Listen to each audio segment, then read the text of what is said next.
We have an economy that has presented us with jobless growth where there has been any growth at all over the years. We have to reimagine this economy. Democratize wealth. What does it mean to democratize wealth? It means to recognize the unnumbered throng of the masses of our people at the margins of our economy, leading lives of exilic marginality in their own country, in the underbelly of a society that claims in its vision 2016-2036 to be caring and compassionate. That has exposed them to subhuman existence and claims to care and care deeply about them. It is about those on the downside, the poorest of the desperately poor. We must hear their voices too.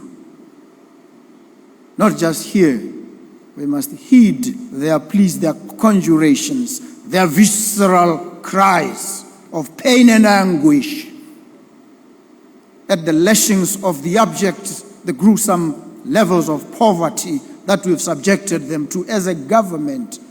It's a mea culpa. We must take full responsibility. We are guilty as charged.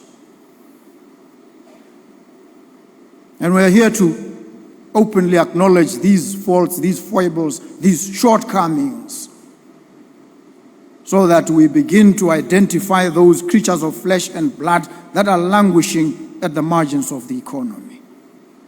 They are crying out for jobs, for a decent job. Not just a job, a decent job. What is a decent job? In appreciation of these propositions that I will intransigently make and defend, the first is that poverty in and of itself is a violation of human rights. Poverty is a violation of human rights. That's the starting point. If we accept then that poverty is a violation of human rights, we must acknowledge that there are many in our society whose rights are being violated as we speak. We are a country of divided citizenships. There are those citizens who use public transport, go to the public health facilities, cannot afford private health, cannot afford private education. These ones that you saw here with so much life, so much verve, so much vitality. Yet they come from very challenged circumstances, dilapidated schools. Their parents go to health facilities that are crumbling. You saw them. They belong here too. And we are called upon to address their plight and their predicament. And so I made a pledge to them and to the country that I will fight for, promote, and uphold their fundamental rights.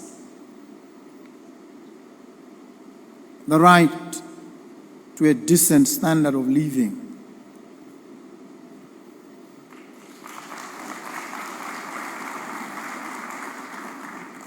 Beginning to step on toes now. I apologize in advance. I articulate a baseline, a standard below which our people must not be allowed to exist. We've put a figure to it. We say 4,000. That's the living wage. It's a very bold proposition, which I defend, as I say, and defend intransigently, defend unapologetically. Why do I defend this proposition? I defend it because it marks and defines the lowest level that our people must subsist at, not below.